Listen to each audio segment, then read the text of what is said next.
Please. मुझे तो लगा आप अभी तक घर वापस आ चुके होंगे।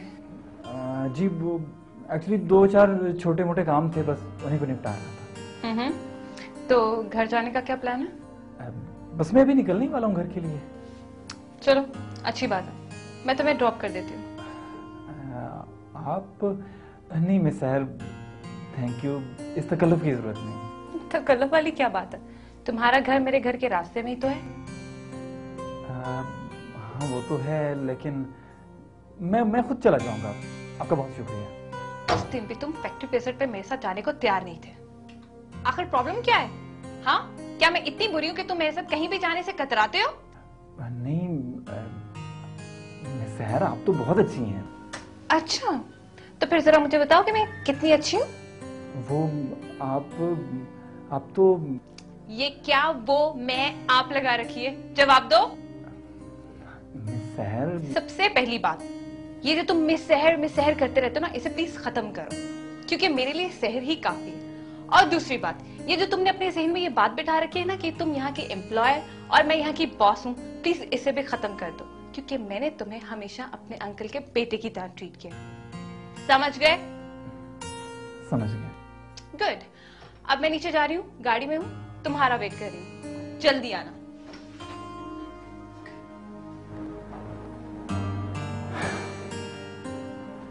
तुम्हें क्या बताऊं सहर कि तुम मुझे कितनी अच्छी लगती हो, लेकिन ये बात तुम्हें बताने की हिम्मत ही नहीं मुझ में।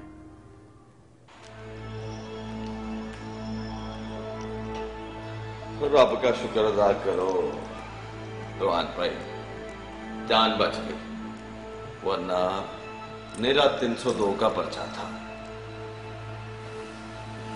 तुम गए नहीं अभी तक?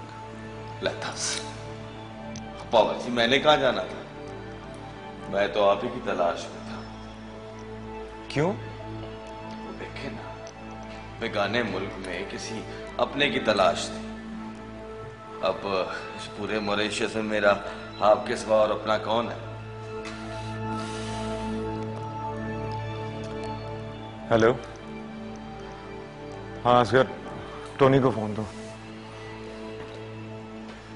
टोनी तुमने स्टाफ वालों को बताया नहीं था कि प्रेस वालों को इन्फॉर्म ना करें?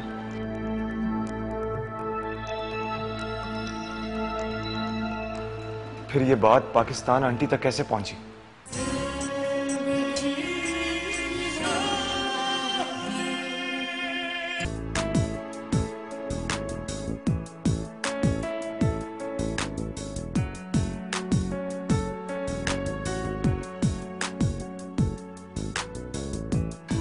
अंकल, आप क्या डिसाइड किया आपने? डिसाइड तो तुमने करना है, मैंने नहीं। ये जगह ऐसी बातों के लिए नहीं है। Let's go back. नो वे, यही जगह तो है सेफ मेरे लिए। ये जगह तुम्हारे लिए डेंजरस भी बना सकता हूँ। नाराज क्यों होते हो अंकल? मुझे तुम्हारी बेटी के राइट्स का ना होता तो मैं तुम्हारे मुंह नहीं लगता। बेटी मेरी है, उसके राइट्स का तुम्हें ज्यादा ख्याल है? रुकिए, पुलिस केस बन जाएगा मन। मुझे बताओ लिया किधर है? हम कह चुके, शी इज नॉट हियर। कहाँ? पाकिस्तान। शादी के लिए भेजा उसको? तुम मामे लगते हो। ओके, मैं बताऊंगा मैं कौन हूँ।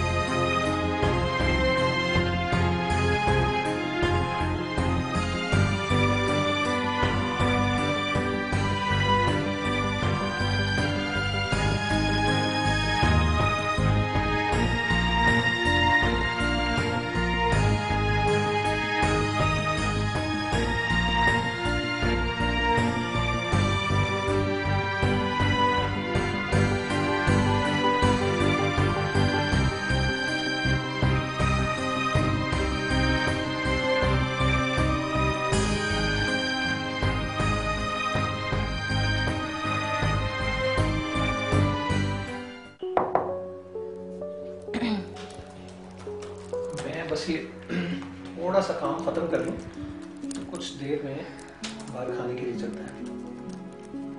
मैं कह रही थी कि वो मैं अकेले चली जाऊं मॉरिशस देखने। अकेले? थोड़ी देर में वापस आ जाऊंगी। ओके, मैं गाड़ी का अरेंज करता हूँ। नो इट्स ओके, मैं कैब ले लूंगी। ठीक है, जैसे तुम्हें अच्छा लगे। वो आपके कजिन से बात हुई? फोन कर रहे थे ना आप उन्हें? हाँ, मैं उसकी कोलीग है, वो हॉस्पिटलाइज हो गई। अच्छा, क्यों? क्या हुआ है उसे? उसे जहर दे दिया किसी ने। Oh my God! क्यों? अब आई मीन कौन से हॉस्पिटल में है वो? वो है वो क्लिनिक ब्रोनियन। ये रोहान जरा रिलैक्स करता है ना, उसे इनवाइट करते हैं।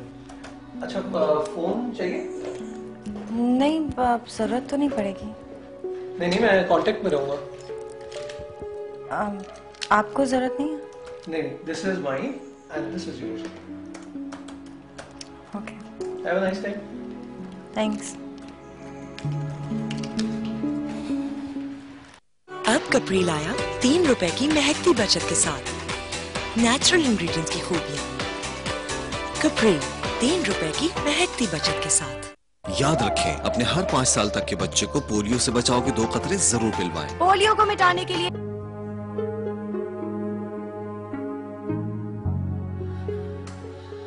बैठो बैठो बैठो।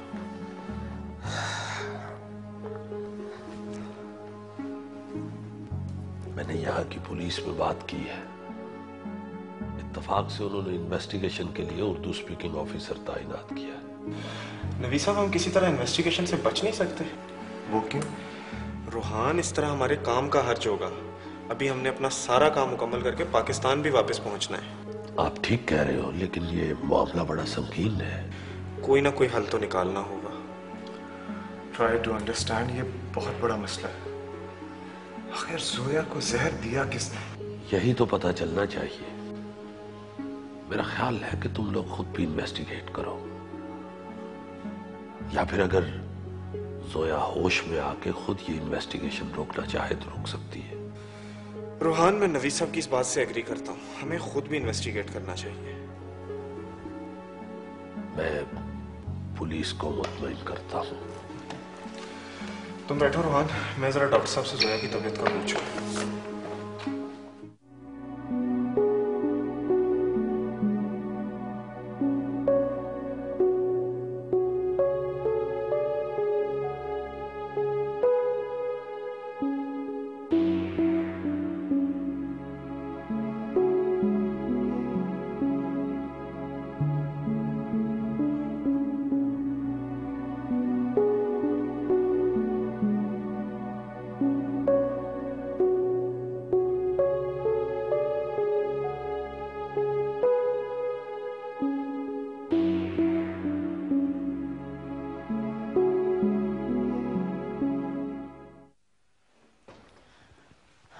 रोहान, रोहान, हाय। तुम यहाँ? हाँ, वो तुम्हें थैंक्स कहने आई थी।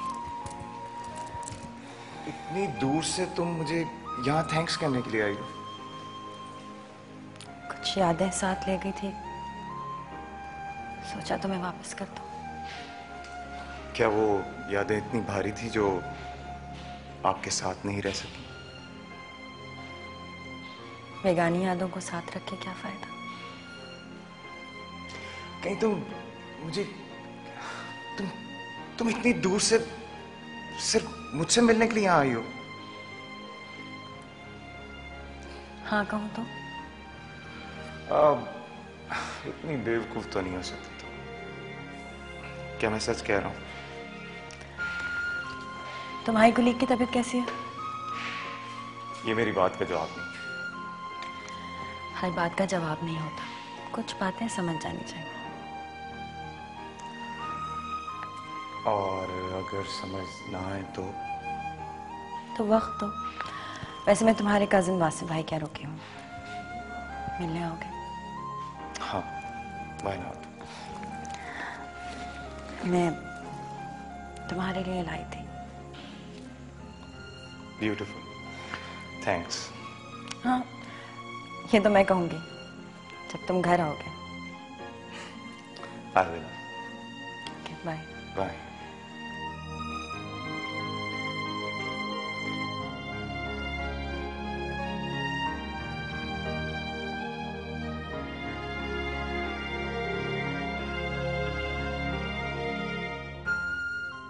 लिया जी।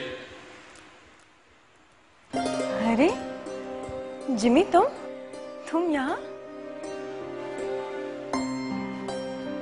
लिया ji, I am here because किसी ने सच ही कहा है, अगर इरादा ट्रू हो ना तो मंजिल मिल ही जाती है। मतलब ये कि मैं वो मॉरिशस अपने काम में आया था, तो होटल में रहने की मुझे चाह नहीं है, मेरा मतलब है मुझे आदत नहीं है, तो मैं किसी ऐसे अपने की तलाश में था कि जिसके साथ मैं रह सकूं। अब देखे ना, आप मुझे मिल गई हैं तो फिर जगह भी मिल जाएगी। Why not? चलो चले।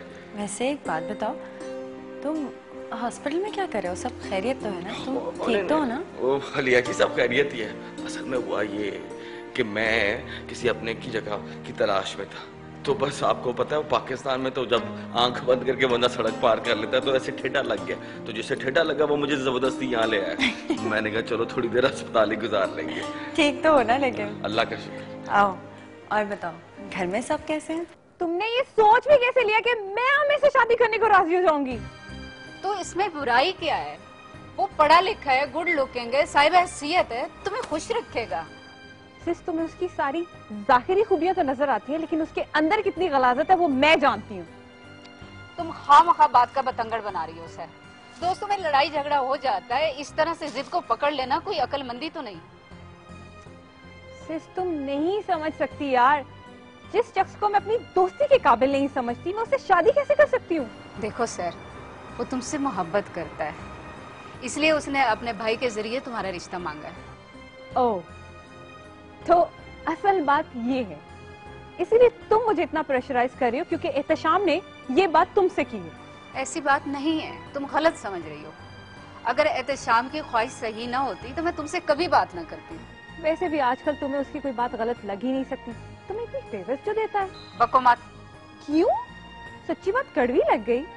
तुम्हें क्या लगता है मैं ऑफिस में आंखें बंद करके बैठी होती हूँ? मुझे नहीं पता कि तुम्हारी क्या बिजनेस डील्स चल रही होती है? तो इसमें बुराई क्या है? वो हमारे बिजनेस को इतना बढ़ा रहा है, तुम्हें क्या तकलीफ है? बिजनेस करने के भी ना कुछ असूल होते हैं जिनमें सच्चाई और ईमानदारी बहुत इंपॉर्टेंट होते हैं। तुम्हारी ये सोच बिजनेस को बढ़ा तो नहीं सकती, हाँ उसे खत्म जरूर करेगी। Okay fine, that's it, I don't want to discuss anymore. और हाँ, आज के बाद इस घर में आमिर का नाम कोई नहीं लेगा, एंड दैट्स फाइनल।